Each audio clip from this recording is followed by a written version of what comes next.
Tingnan niyo itong power adapter na gamit ko. Meron siyang digital display showing off the real-time power consumption or power charging status ng mga devices. Di ba ang gara?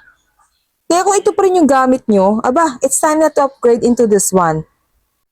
Hindi lang dahil may digital display siya kaya ko siya nagustuhan. Itong si USAM CC230 is also a fast charging adapter.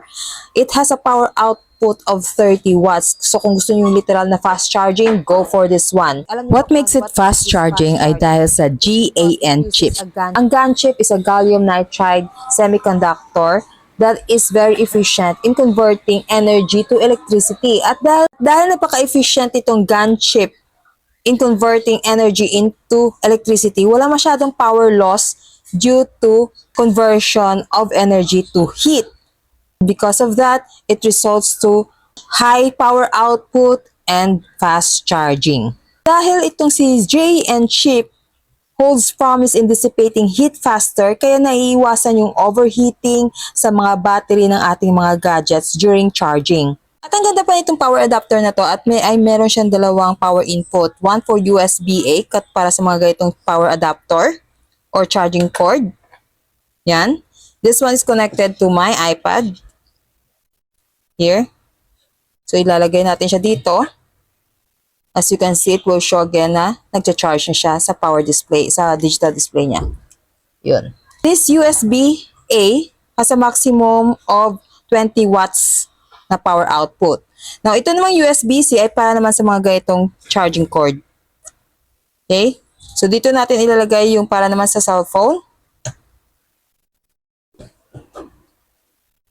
At yan siya guys. Nagsisimula na rin siya mag-charge. Ang power output naman sa USB-C is 30 watts.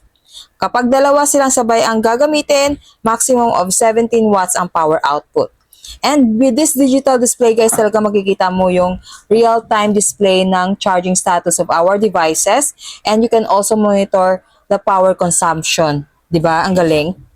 Ang USAM CC230 ay talagang nagpo-provide ng tender loving care sa ating mga gadgets because it has an intelligent power adjustment. It automatically stops the charging process once it detects na fully bat na yung ating mga gadgets na nakakabit sa kanya.